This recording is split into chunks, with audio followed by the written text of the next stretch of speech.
আইটিউব India চ্যানেলে স্বাগত। West Bengal state university semester 1 political science minor এবং কোর পেপারের ফাইনাল সাজেশন দিচ্ছি, অর্থাৎ শেষ মুহূর্তে সাজেশন দিচ্ছি। শেষ মুহূর্তের সাজেশনে যে প্রশ্নগুলো উল্লেখ করা হচ্ছে তার প্রতিটা প্রশ্নের উত্তর তোমাদের দিয়ে দেওয়া হচ্ছে। লিঙ্ক ডেসক্রিপশনে রয়েছে। পিডিএফ এর পাসওয়ার্ড দেওয়া হয়েছে, পাসওয়ার্ড ভিডিওর মাঝে বলে দেওয়া হবে।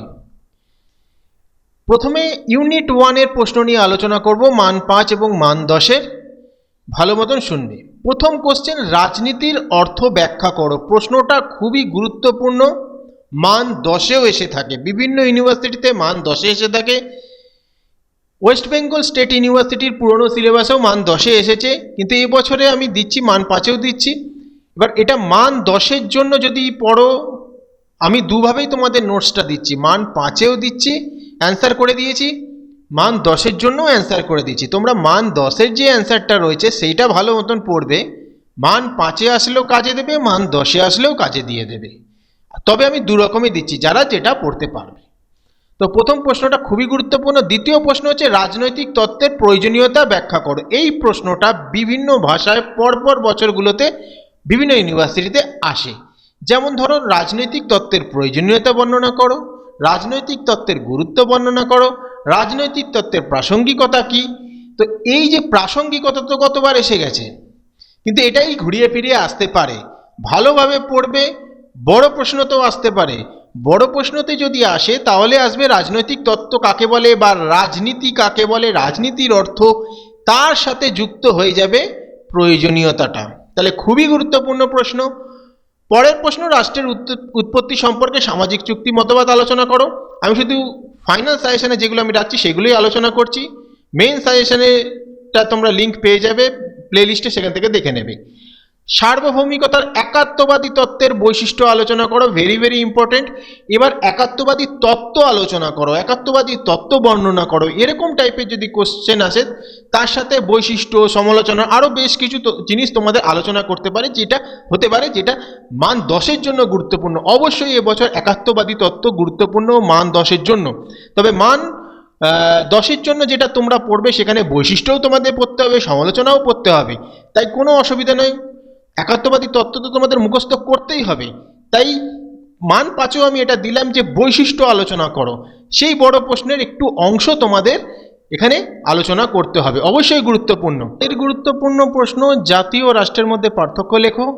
তারপরে সবচেয়ে গুরুত্বপূর্ণ প্রশ্ন, সার্বভৌমিকতার বহুত্ববাদী তত্ত্বের বৈশিষ্ট্য আলোচনা করো। তো এই প্রশ্নটা খুবই গুরুত্বপূর্ণ রয়েছে, অর্থাৎ মান 5এর জন্য সবচেয়ে গুরুত্বপূর্ণ প্রশ্ন এই একটি, 6 নম্বরেরটা, 4 নম্বর অর্থাৎ দুখানা। এটা নাম্বারিং ভুল করা হয়েছে, রাষ্ট্রের উৎপত্তি সম্পর্কে সামাজিক চুক্তি 3খানা, 4টে 5টা তোমাদের পড়তেই হবে। এখান থেকে তোমরা অবশ্যই কমন পেয়ে যাবে। পরে রয়েছে মান 10এর জন্য পড়বে গুরুত্বপূর্ণ প্রশ্ন সবচেয়ে যেগুলো, সেগুলো আগে আলোচনা করি। মেন সাজেশন দেওয়া আছে, সেখানে সকল কোশ্চেন আলোচনা করা হয়েছে। রাজনীতি সম্পর্কে তোমার ধারণা ব্যাখ্যা করো। সার্বভৌমিকতার ওপর একাত্মবাদী তত্ত্বটি আলোচনা করো, খুবই গুরুত্বপূর্ণ প্রশ্ন রয়েছে। এই প্রশ্নটা পড়তেই হবে মান 5এর জন্য, এটা এবং যেটা বললাম 3 নম্বর, এই দুটো প্রশ্ন অবশ্যই পড়তে হবে। সাথে দেখো এই দুটো প্রশ্নের উত্তর প্রায় সেম রয়েছে, এটা তোমাদের পড়তে হবে, মানে 3খানা প্রশ্ন পড়তে হবে প্রথম ইউনিটের মান 10এর কমন পাওয়ার জন্য অবশ্যই। তাহলে 5এরটা তো পড়তেই হবে, 3এরটা এবং এই দুটো প্রায় সেম অ্যান্সার এইটা, ঠিক আছে। এটা হচ্ছে গুরুত্বপূর্ণ প্রশ্ন। দ্বিতীয় ইউনিট থেকে মান 5এর জন্য পড়বে রুলসের জাস্টিস অ্যাজ ফেয়ারনেস ধারণাটি ব্যাখ্যা করো, এবং এইগুলো প্রত্যেকটাই পড়তে হবে। রুশোর প্রকৃতির রাজ্য, রুশোর সাধারণ ইচ্ছা, স্বাভাবিক অধিকার। তো এই দুটো প্রশ্ন তোমাদের পড়তেই হবে।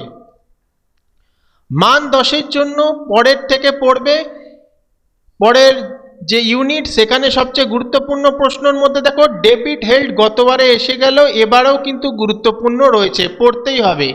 ডেভিড হেল্ডের গণতন্ত্রের শ্রেণী বিভাজন। পরে যেটা গুরুত্বপূর্ণ তোমাদের পড়তে হবে সেটা হচ্ছে রুলসের জাস্টিস অ্যাজ ফেয়ারনেস, যেটা মান 5এও আমি দিয়েছি।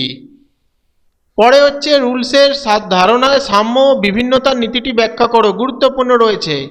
এই প্রশ্নটা অবশ্যই গতবারে 5 নম্বরে এসেছে, এবারে কিন্তু মান 10-এর জন্য খুবই গুরুত্বপূর্ণ।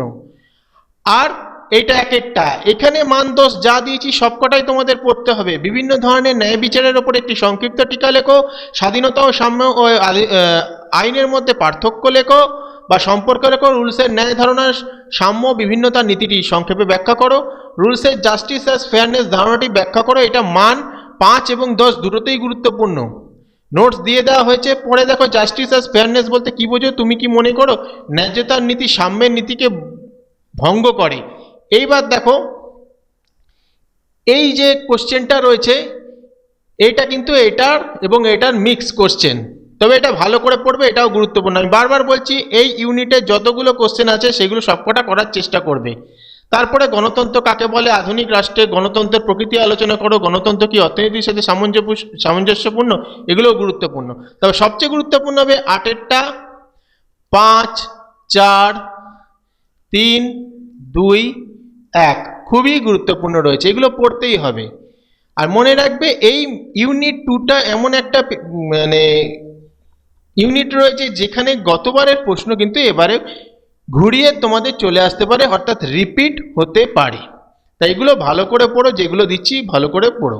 আর অবশ্যই নোটসগুলো তোমাদের দিয়ে দিচ্ছি, সেগুলো পড়বে। যেগুলো লিঙ্ক ডেসক্রিপশনে রয়েছে, তার পাসওয়ার্ড তো ভিডিওতে দেখিয়ে দেওয়া হয়েছে, সেখান থেকে তোমরা নিয়ে পড়তে পারবে। ভিডিওটা ভালো লাগলে লাইক কমেন্ট শেয়ার করে দিও।